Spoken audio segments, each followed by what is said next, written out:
In the dusty archives of the London Chronicle, dated April 1884, there is a scandal that society tried to bury. It wasn't about murder, and it wasn't about theft. It was about a mistake that cost a family their reputation and gave a lonely duke the one thing his money couldn't buy. Everyone knew the Duke of Crestwood came to London to purchase a wife, specifically the most beautiful woman in England. But history tells a different story.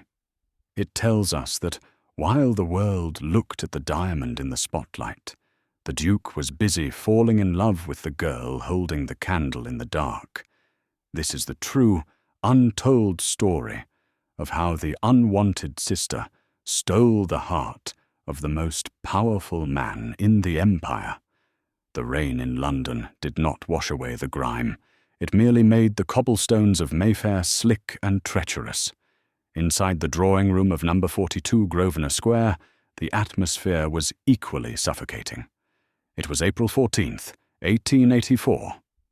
The Vane family was drowning, and their only life raft was currently standing in front of a gilded mirror, pinching her cheeks to make them bloom. "Higher, Arabella. Lift your chin," Lady Catherine Vane commanded, her voice sharp as the crack of a whip. "The Duke of Crestwood is a man of height. He must not look down upon you and see a double chin."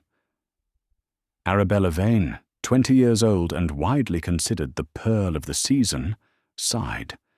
She was undeniably exquisite. Golden hair that seemed to trap the sunlight even on a grey day, and eyes the colour of forget-me-nots.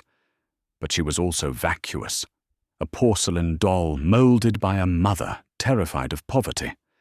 In the corner of the room, almost blending into the heavy velvet drapes, sat Genevieve.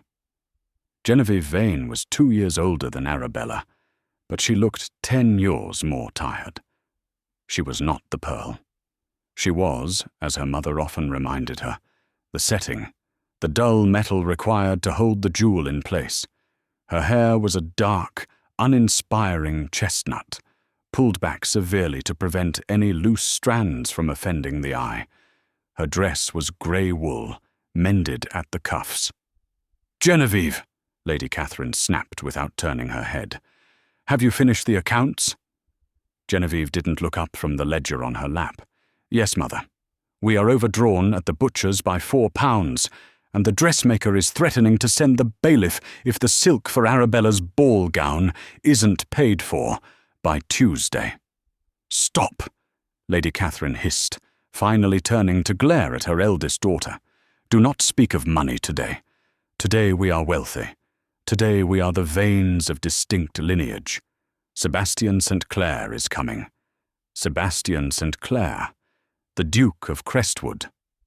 The name held weight. He was 32, possessed one of the largest estates in Derbyshire, and had a reputation that made mothers shiver with a mix of fear and greed. He was known to be cold, ruthlessly efficient, in Parliament, and utterly bored by the frivolities of the ton. He needed a duchess not for love, but for breeding and hosting. He had sent a letter of intent to call upon Arabella Vane specifically. "He will be here in 10 minutes, Arabella whimpered, smoothing her silk skirts.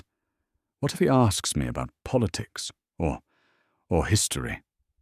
"Then you smile," Genevieve said softly from her corner. She closed the ledger and stood up. "You smile, you offer him tea, and you agree with whatever he says. If he asks your opinion, say you find the subject too dreary for such a lovely afternoon." "Excellent advice," Lady Catherine said, dismissing Genevieve with a wave of her hand. "Now, go to the library. If the Duke sees you, he might think we cannot afford a proper maid and are using family members for labour. Stay out of sight until he leaves." It was a dismissal Genevieve was used to. She was the mistake, the daughter who wasn't beautiful enough to marry well, nor charming enough to be a companion. She was the invisible machinery that kept the Vane household running. She managed the servants, cooked the books to hide their debt, and wrote Arabella's correspondence. Genevieve picked up her ledger and walked toward the door. As she passed Arabella, she paused. "His Grace studied at Oxford," she whispered. "He prefers classical music to opera, and he hates the smell of lavender. Don't sit too close to the arrangement on the table." Arabella blinked, confused, but Genevieve was already gone, slipping into the shadows of the hallway, just as the heavy brass knocker on the front door slammed against the wood. The Duke had arrived. Genevieve didn't go to her room. She went to the library, a dusty, freezing room that the family rarely used. It was her sanctuary. The walls were lined with books her father, the late Baron Vane, had collected before gambling away their fortune. She sat at the heavy oak desk, shivering slightly, and opened the ledger again. But she couldn't focus on the numbers. Through the thin walls, she could hear the muffled baritone of a man's voice in the drawing room. It was deep, resonant, and devoid of the high-pitched affectations of most London dandies. She imagined him. Sebastian St. Clair. She had read his speeches in the papers. He argued for agrarian reform and tenant rights, arguments that were logical, fierce, and surprisingly compassionate.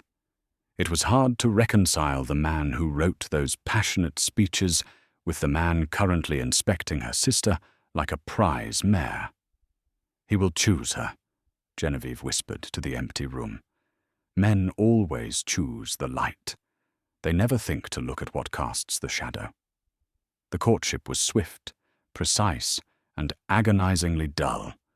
For 2 weeks, the Duke of Crestwood called upon Arabella Vane. He took her for rides in Hyde Park in his black carriage. He escorted her to the opera. He sent flowers, white roses, stiff and formal. And every evening, Arabella would return to the house in tears.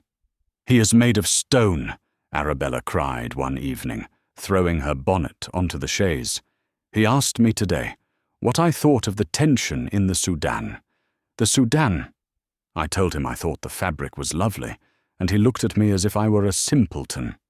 Genevieve, who was mending the hem of Arabella's walking dress, hid a smile. "Arabella, the Sudan is a place in Africa. There is a war there." "Well, how was I to know?" Arabella sobbed. "He scares me, Ginny. He stares at me with those icy grey eyes, waiting for me to say something clever. I have nothing clever to say. I just want his title and his money, so we don't have to live in this draughty house." Lady Catherine paced the floor. "You must try harder. We have the invitation to the Amberson ball. It is rumoured he will propose there. You must captivate him, Arabella. Memorize a poem. Something intellectual." Genevieve sighed. "I will write something out for you. You can learn it by rote." The night of the Amberson ball arrived. It was the pinnacle of the season. The ballroom was a swirling galaxy of silk, diamonds, and candlelight. Genevieve was in attendance, though only barely. As a poor relation, she was dressed in a remade gown of dark navy, seated behind the potted palms near the chaperones. Her job was to hold Arabella's fan and smelling salts should the corset prove too tight. She watched from afar as Sebastian St. Clair danced with Arabella. He was taller than she imagined, broad-shouldered and imposing in his black evening wear. His face was handsome but severe, with a jawline that looked carved from granite. He moved with a predatory grace, but Genevieve noticed the tightness around his eyes. He was bored. Midway through the evening, Arabella was swept away by a young viscount, and the Duke, seizing the opportunity for escape, slipped away from the dance floor. Genevieve watched him go. He didn't head for the smoking room where the men gathered to gamble. He headed toward the terrace doors, but finding them crowded, he turned down the corridor, leading to the private library of Lord Amberson. Genevieve hesitated. She should stay put, but the air in the ballroom was stifling, and the sight of Arabella flirting badly with the Viscount was giving her a headache. She waited a moment, then followed the Duke's path, intending to find a quiet alcove to rest. She found the library door ajar. Inside, the room was dim, lit only by the dying embers of a fire.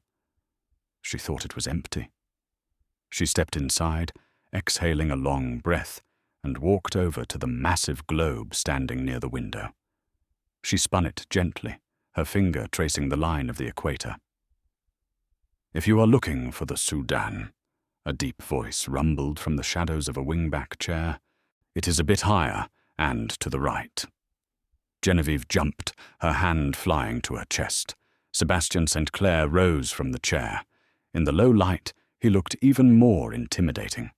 He held a glass of brandy in one hand and a book in the other. "Your Grace," she stammered, dropping into a clumsy curtsy. "I apologize. I thought the room was unoccupied." It was occupied by a man seeking refuge from the insipid noise of violins and matchmaking mothers, Sebastian said, stepping into the firelight. He looked at her, really looked at her. Genevieve knew what he saw, a plain girl in an outdated dress with ink stains on her fingers. A nobody. "I will leave you in peace," she said, turning to the door. "Wait," he commanded. It wasn't a shout, but the authority in his voice stopped her cold. "You spun the globe. You knew where your hand landed, the Ivory Coast." Genevieve turned back, lifting her chin slightly. "I have read about the trade routes, the export of cocoa and timber." Sebastian raised an eyebrow. "Indeed? And what is your opinion on the French expansion into that region?" It was a test. He was mocking her, surely. He expected her to titter and say something about the lovely fabrics. A spark of defiance lit up in Genevieve's chest. She was invisible anyway. What did it matter what she said? "I think," she said, her voice steadying, "that the French are overextending themselves. However, their investment in infrastructure puts the British efforts to shame. If we do not modernize our ports in the West, we will lose the trade war before a single shot is fired." Silence stretched between them. The clock on the mantel ticked loudly.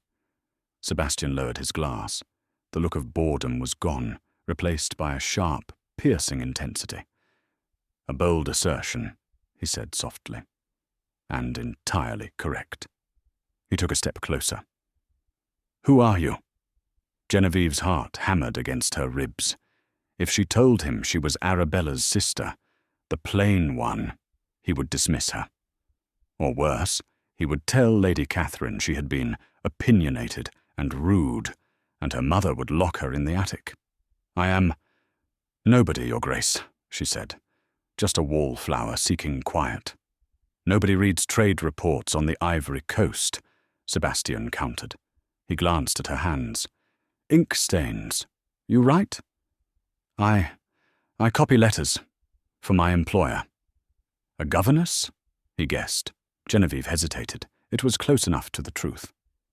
"Something like that." Sebastian placed his book on the table. It was a copy of The Republic by Plato. "Do you know this text?" he asked. "Thrasymachus believes justice is nothing but the advantage of the stronger," Genevieve quoted from memory. "But Socrates argues that justice is a virtue of the soul." Sebastian's eyes widened. For the first time all evening, a genuine smile touched his lips. It transformed his face, making him look 10 years younger. "And who do you agree with, my mystery governess?" "Thrasymachus is more practical," Genevieve admitted, stepping closer to the fire. "But one must hope Socrates is right. Otherwise the world is a very dark place for those of us who are not the stronger." They talked for 20 minutes. They argued about philosophy, laughed about the absurdity of the ostrich feather trend in the ballroom, and debated the merits of steam power versus coal. For 20 minutes, Genevieve was not the ugly sister. She was a mind. She was a soul on fire. Suddenly, the heavy doors of the library creaked open. The sound of a waltz drifted in. "Duke Crestwood!" a voice called out. It was Lord Amberson. Genevieve panicked. She couldn't be found here alone with the Duke. It would be a scandal. "I must go," she whispered. "Wait," Sebastian said, reaching for her hand. "I don't even know your name." "It is better that way," she said. She pulled her hand away, but not before he felt the rough callus on her middle finger, the mark of a writer. She slipped out through the servants' door, hidden in the panelling, just as Lord Amberson entered the main entrance. Sebastian stood alone in the library, his hand still tingling where he had touched hers. He looked at the empty space where she had stood. The air still smelled faintly of old books and lemon soap.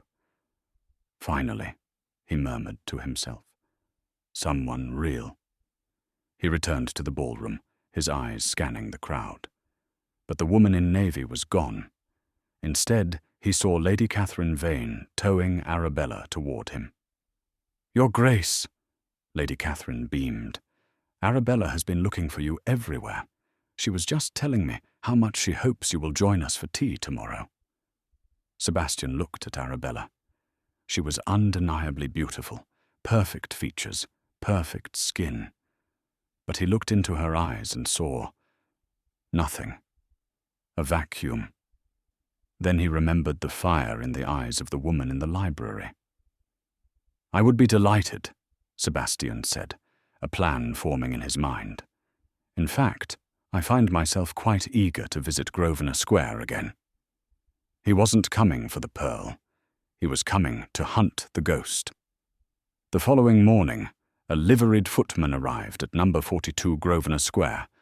He did not carry the expected bouquet of white roses. Instead, he carried a small, heavy parcel wrapped in brown paper. Arabella squealed with delight, ripping the paper open. Her face fell instantly. "A book?" she exclaimed, holding it up as if it were a dead rodent. "He sent me a book?" Lady Catherine snatched it from her daughter's hands. "It is a first edition of The Wealth of Nations. And look, there is a note." She pulled a thick cream card from the cover. It says, "To Miss Vane. A contemplation on our discussion regarding trade. I eagerly await your thoughts on Chapter 4. Lady Catherine stared at Arabella. "What discussion regarding trade?" "I didn't discuss trade," Arabella wailed, throwing herself onto the sofa. "I told you. I talked to Lord Pembroke about his spaniels, and then I danced with the Viscount. I never spoke a word to the Duke about trade." In the corner, Genevieve froze. The blood drained from her face. He knew. The Duke was not courting Arabella because of her beauty. He was courting the woman he met in the library. But he assumed the woman in the library was Arabella, simply showing a different side of herself. Or perhaps he was testing them. "Genevieve!" Lady Catherine barked. "Fix this. Read the chapter. Write a response. Make it witty but submissive. We cannot lose him now. The butcher refused to send the lamb chops this morning until I paid 2 sovereigns. "Mother," Genevieve said quietly, "this is dangerous. If the Duke finds out Arabella did not write the letters—" "He will not find out," Lady Catherine snapped. "Arabella has the face of an angel. Men believe what they see. If she hands him a letter, he will assume it came from her mind. Now get to work." And so the deception began. For 3 weeks, a romance bloomed in ink. Sebastian would send a letter, sometimes a poem, sometimes a complex political riddle, and Genevieve would stay up until dawn, her candle burning low, crafting the response. She poured her soul into those letters. She wrote about her dreams of traveling to Italy, her frustration with the constraints placed on women, her love for the smell of rain on hot pavement. She was falling in love with a man she could never have, using her sister's name as a shield. Sebastian, for his part, was captivated. The Arabella he met in person was shy, reserved, and often vaporous, responding to his questions with rehearsed monosyllables. But the Arabella in the letters? She was fiery, intelligent, and deeply passionate. He convinced himself that she was simply nervous in person. He told himself that the true Arabella was the one on the page. But Sebastian St. Clair was not a fool. He was a man who hunted inconsistencies for a living in the House of Lords. On a Tuesday afternoon, he came to tea. The drawing-room was tense. Lady Catherine hovered like a hawk, and Arabella sat stiffly in her blue silk, terrified of opening her mouth. Genevieve was there, too, serving the tea. She wore her grey wool dress, her hair pulled back so tight it hurt. She kept her eyes on the floor, terrified that if she looked at him, he would see the truth burning in her gaze. "Miss Vane," Sebastian said, taking the cup from Genevieve's hand without looking at her. He focused entirely on Arabella. "I was fascinated by your letter regarding the architecture of Florence. You mentioned that the Duomo was your favorite symbol of defiant ambition." Arabella blinked. "Did I?" Lady Catherine coughed loudly. "Arabella has such a poetic soul, Your Grace. Sometimes she forgets her own brilliance." Sebastian didn't. "Look at the mother." He leaned forward, his grey eyes locking onto Arabella. "And what did you think of the quote I included? From Dante?" Arabella's lip quivered. She looked at Genevieve in panic. Genevieve stepped forward to offer the sugar bowl, trying to save her sister. "Perhaps Miss Vane is tired, Your Grace. The heat today is oppressive." Sebastian turned his head slowly. For the first time, he looked directly at Genevieve. "I do not believe I asked the maid for her opinion," he said. His voice was cold, dismissive. Genevieve flinched as if slapped. "I am not the maid, Your Grace. I am Genevieve, Arabella's sister." Sebastian paused. A flicker of surprise crossed his face. "I was not aware there was another sister." "Genevieve is the quiet one," Lady Catherine interjected quickly, a nervous laugh bubbling up. "She prefers the domestic sphere. She is simple in her tastes." Sebastian studied Genevieve. He looked at her plain dress, her ink-stained fingers, her weary eyes. He saw nothing of the fire from the library. He saw nothing of the woman from the letters. "I see," Sebastian said, turning his back on her. "My apologies, Miss Genevieve. Please, fetch more hot water." Genevieve turned and walked out of the room, her heart shattering into dust. He didn't recognize her. He didn't see her. To him, she was just furniture. But as she left, she didn't see the way Sebastian watched her reflection in the mirror. He had noticed something. He had noticed that when he quoted Dante, Arabella looked confused. But Genevieve's lips had moved. She had silently mouthed the next line of the poem. "Abandon all hope, ye who enter here." Sebastian narrowed his eyes. The game was afoot. The climax of the London season was the grand masquerade ball hosted by the Duchess of Devonshire. It was the perfect setting for secrets, and the inevitable place for them to be exposed. The Vane family was in attendance. Arabella was dressed as a shepherdess, in billowing white silk and diamonds purchased on credit. Lady Catherine was a queen. And Genevieve? Genevieve was not supposed to attend. But at the last minute, Lady Catherine decided they needed a chaperone to ensure Arabella didn't run off with the penniless Viscount again. Genevieve was forced into a black domino cloak and a simple black mask. She was the shadow, meant to blend into the darkness. The ballroom was suffocatingly hot. The music swirled, a dizzying waltz that made the floor vibrate. Genevieve stood by a marble pillar, watching Sebastian dance with Arabella. He looked magnificent as a Venetian doge, his face obscured by a silver mask, but his height and bearing were unmistakable. He held Arabella close, but they weren't talking. Suddenly, Sebastian stopped. He bowed to Arabella, whispered something in her ear, and walked away, leaving her on the dance floor. He walked straight toward the terrace doors. Genevieve watched him go. A strange pull, like a magnetic force, tugged at her. She knew she shouldn't follow. She knew it was madness. But she couldn't help herself. She slipped through the crowd and out into the cool night air. The terrace was empty, save for a few couples kissing in the shadows.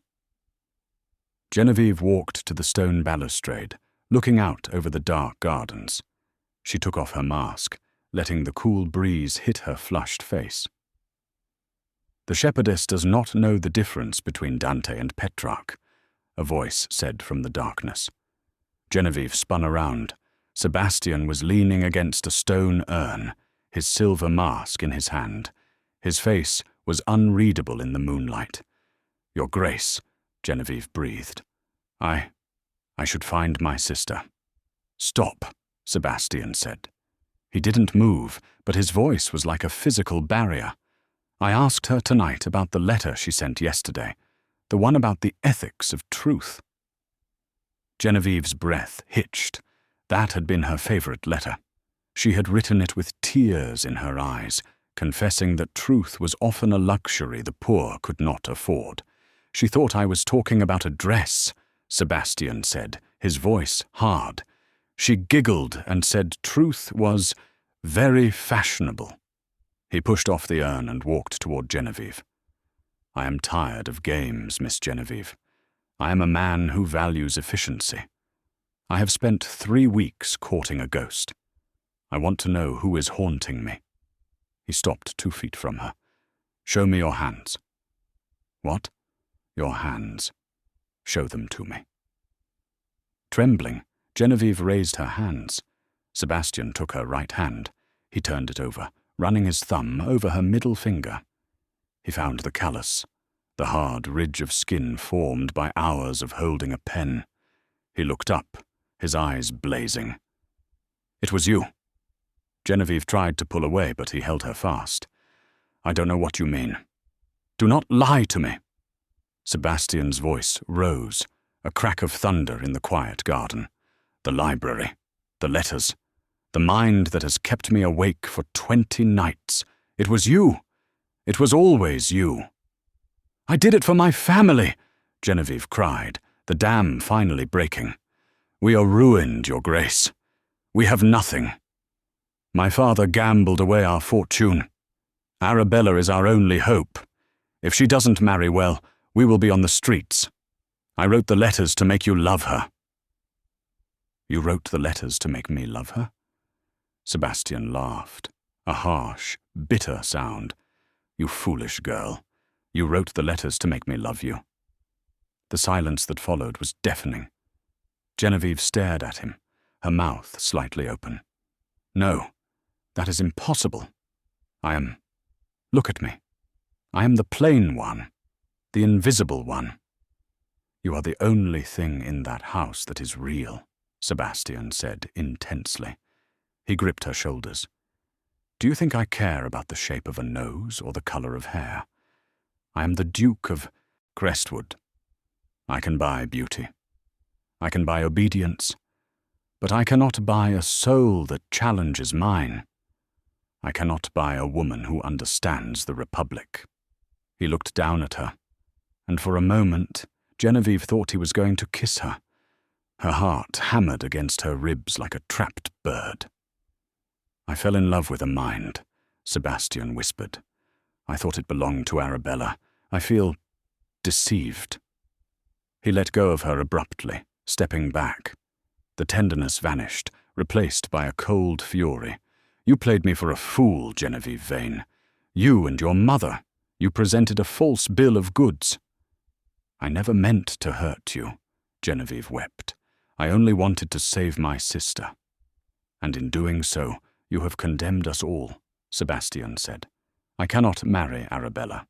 I cannot marry a woman I do not respect, and I cannot marry you."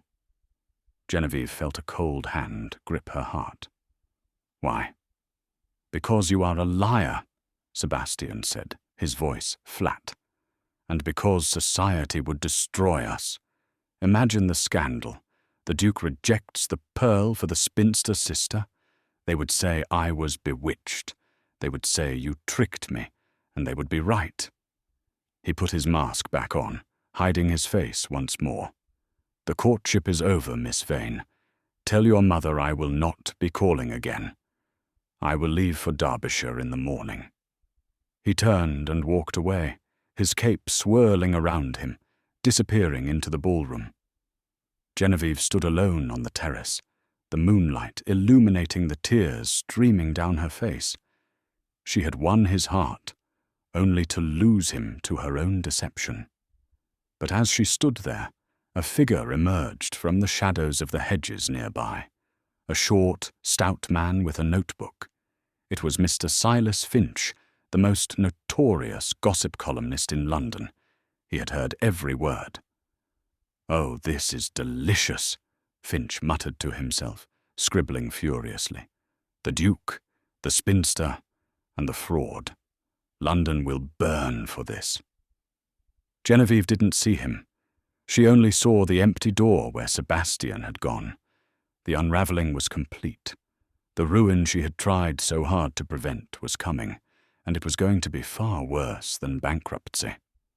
The morning sun hit London with a cheerful brilliance that felt like a mockery to the residents of number 42 Grosvenor Square. It began with a scream. Genevieve was in the kitchen, scraping mould off a block of cheese, when she heard her mother's shriek echo from the breakfast room. It was not a sound of annoyance. It was the sound of a woman watching her life burn to the ground. Genevieve dropped the knife and ran upstairs. She found Lady Catherine clutching the morning edition of the Tatler, her face a mask of purple rage. Arabella was already sobbing into her napkin. "You!"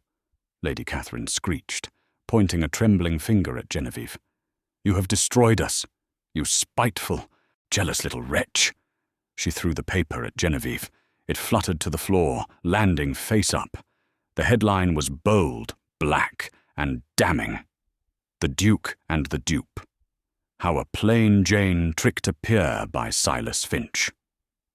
Genevieve felt the blood drain from her legs. She sank to her knees and read the opening paragraph. London society has long admired the beauty of Miss Arabella Vane, the so-called pearl of the season. But it seems the pearl is nothing but a hollow shell. Sources confirm that the Duke of Crestwood, the Empire's most eligible bachelor, was not courting the beauty, but the brains of her spinster sister, Genevieve.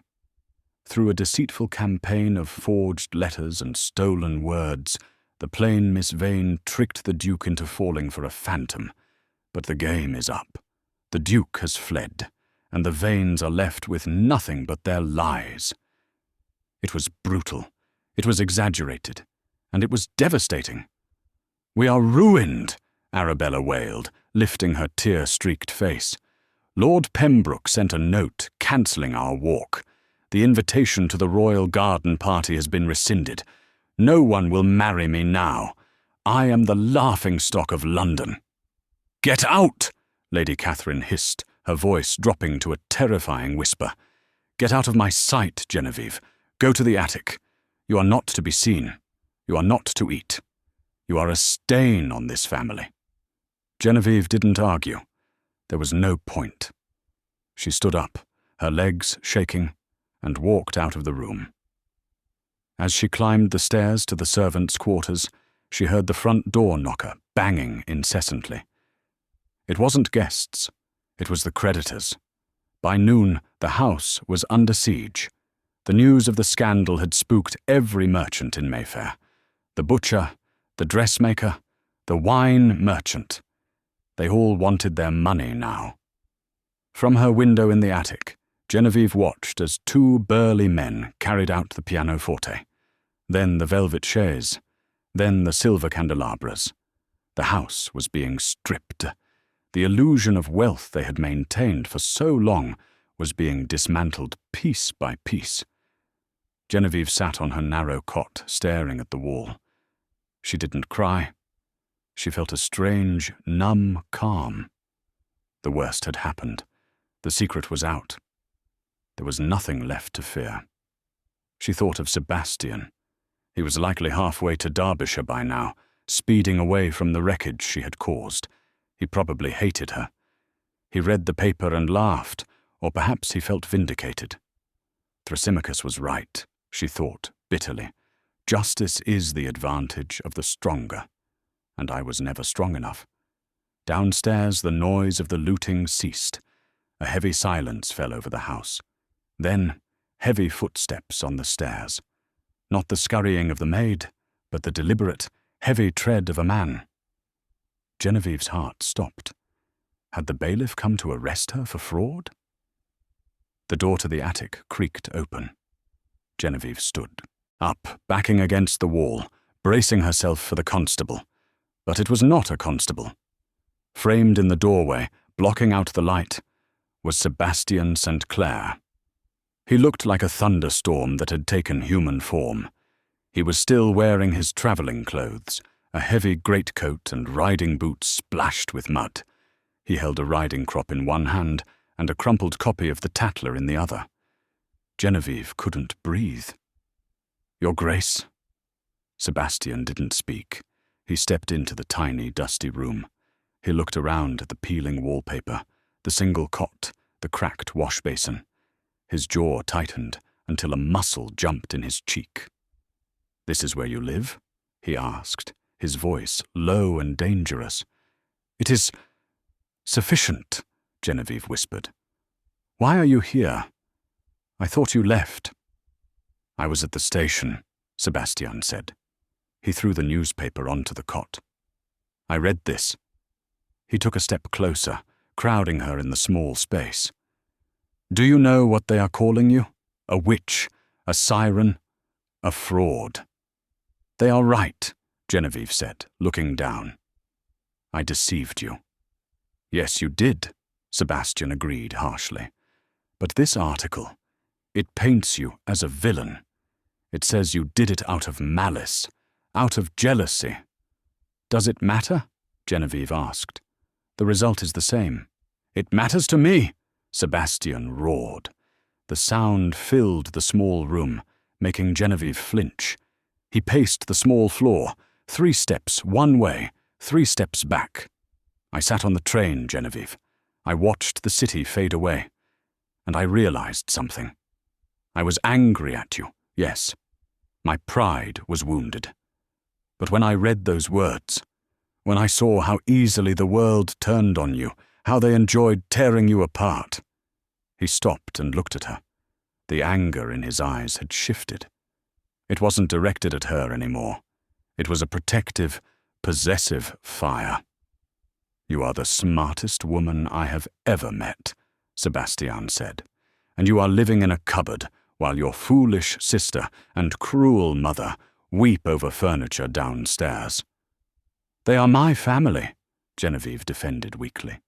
"They are parasites," Sebastian corrected. "I saw the bailiffs. I paid them off." Genevieve's eyes widened. You what?" "I paid them. All of them. The butcher, the baker, the damn dressmaker. The debt is cleared." Genevieve felt dizzy. "Why? That is thousands of pounds. Why would you do that after what I did?" Sebastian closed the distance between them. He reached out and took her chin in his hand, forcing her to look at him. "Because I am a selfish man, Genevieve.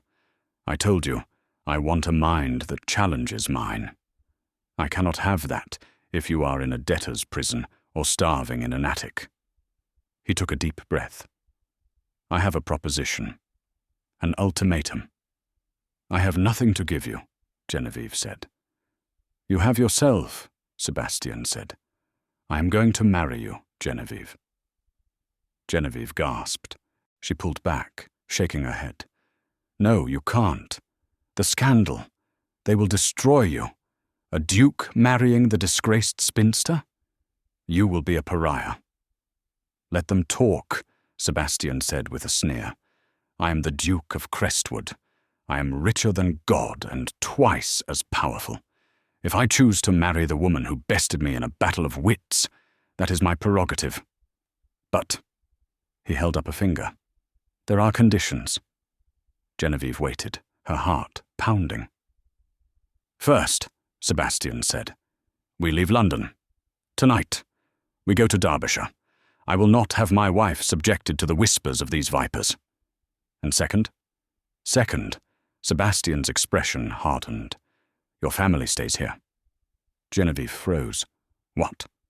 "I have paid their debts," Sebastian said.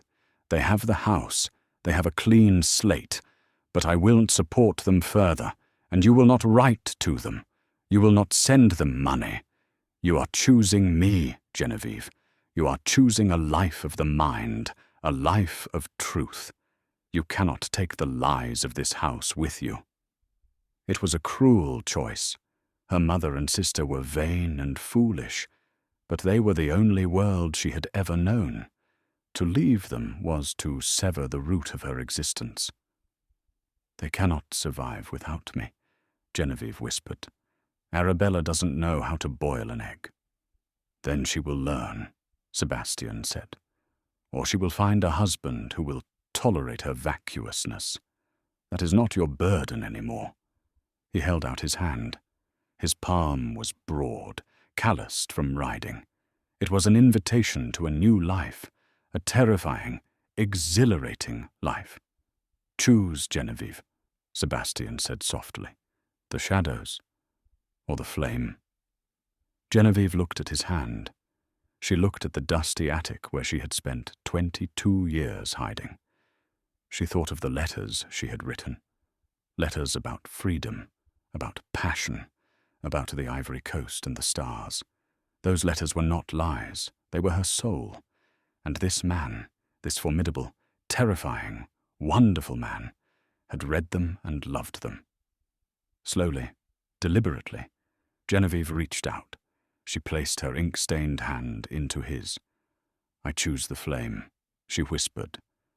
Sebastian's fingers closed around hers, tight and secure. He didn't smile, but the look in his eyes was enough to burn the world down. "Good," he said.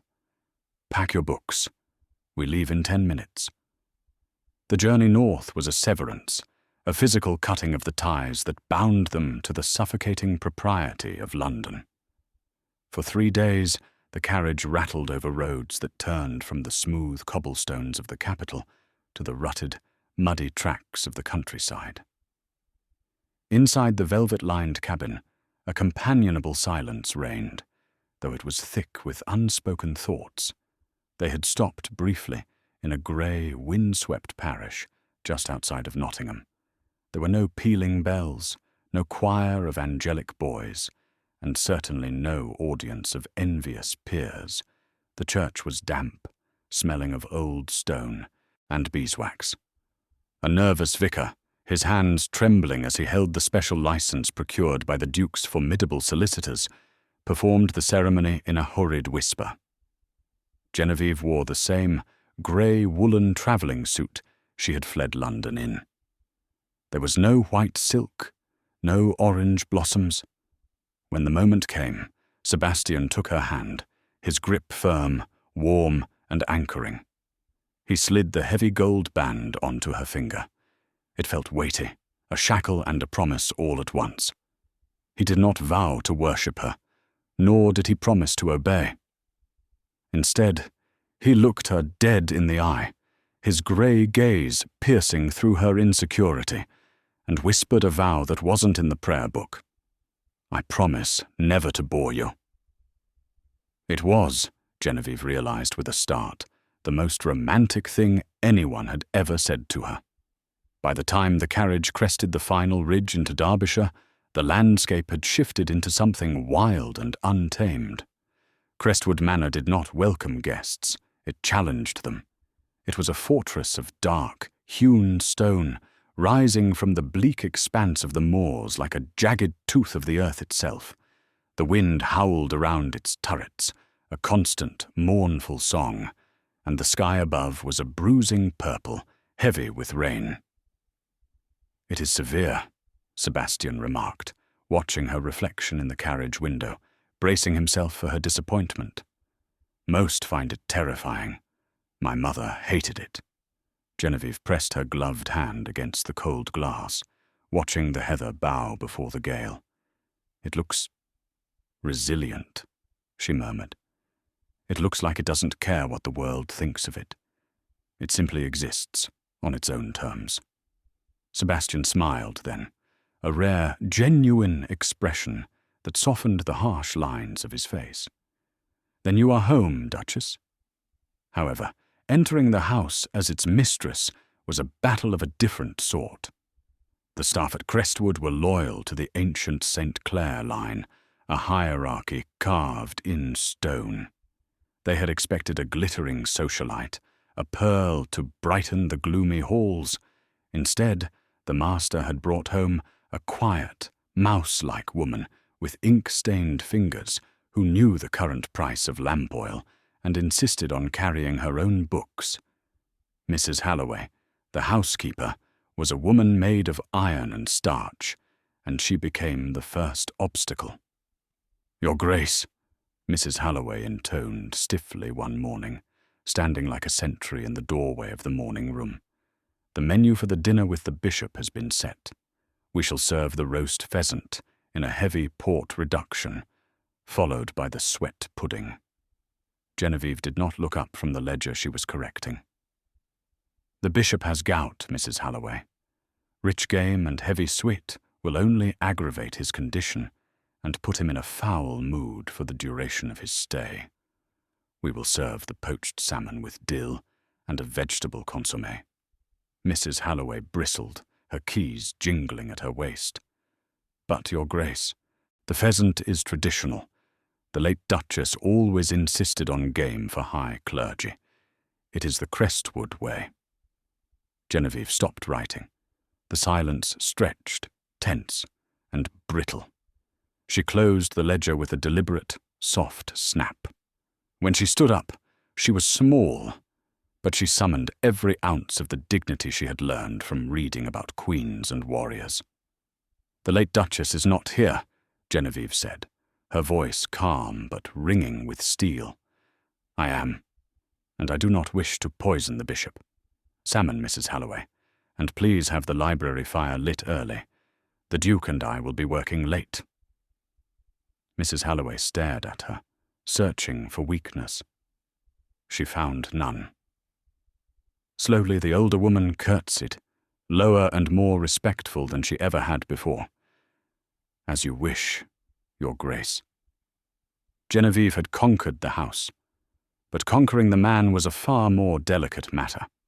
For the first month, they lived in a strange, suspended state of intellectual intimacy and emotional distance. They were like colleagues working on a great project. They spent their evenings in the vast, shadow-filled library, sitting in opposing wing-back chairs. The only sounds were the crackling of the fire and the scratching of pens. Sebastian worked on his parliamentary bills regarding tenant rights. Genevieve edited his speeches, sharpening his arguments, and managed the estate ledgers with ruthless efficiency. It was exactly the partnership Sebastian had claimed he wanted. But as the weeks bled into November, a hollow ache began to expand in Genevieve's chest. She had the flame of his mind, yes, but she found herself craving the warmth of his heart. She wanted him to look at her not just as an equal, but as a wife. The tension finally broke on a rainy Tuesday afternoon. The library was dim, the rain lashing against the high Gothic windows. Genevieve was standing on a rolling ladder, stretching onto her tiptoes to reach a dusty, leather-bound volume of Aristotle on the highest shelf. She overreached. The ladder wobbled precariously on the uneven floorboards. "Careful!" A deep voice rumbled from directly below her. Genevieve froze. She hadn't heard him approach. Sebastian was standing at the base of the ladder, looking up. Instinctively, he reached out, his large hands gripping her waist to steady the ladder and her. His palms were warm, the heat searing through the fabric of her dress. Genevieve looked down. He was so close. The air in the room suddenly felt thin, charged with electricity. "I can reach it," she said, though her voice was breathless and unconvincing. "I know you can," Sebastian said softly. He didn't let go. "You can do anything, Genevieve. You run this estate better than I ever did. You argue with the vicar about theology, and you win. You have charmed the tenants." His thumbs brushed against her ribs, a touch that sent a shiver down her spine. "But there is one thing you have not done. You have not stopped calling me your Grace." Genevieve swallowed hard, her heart hammering against her ribs like a trapped bird. "It is proper." "I do not want proper," Sebastian growled, a flash of frustration crossing his eyes. He pulled her down from the ladder. It wasn't rough, but it was decisive. She slid into his arms, her feet hitting the floor, her body pressed flush against his. The smell of him, rain, old paper, and sandalwood, overwhelmed her. "I want the woman who wrote me the letters," he whispered fiercely, his forehead resting against hers. "I want the woman who told me that passion is the only thing worth dying for. Where is she, Genevieve? Why is she hiding from me?" "She is afraid," Genevieve admitted, the words tumbling out before she could stop them. "Afraid of what?" "Afraid that if you look too closely, without the letters, without the distance, you will realize you made a mistake, that you married the shadow instead of the light." Sebastian let out a ragged breath, as if she had struck him. He cupped her face in his hands, forcing her to look at him. "You are not the shadow, Genevieve. You are the sun," he said, his voice raw with emotion. "You are the only thing that has ever made this cold, empty tomb of a house feel alive. I don't want the pearl. I never did. I want you." He kissed her then. It wasn't the chaste, polite peck of a convenient marriage. It was a kiss of hunger, a collision of months of repressed longing and solitary desire.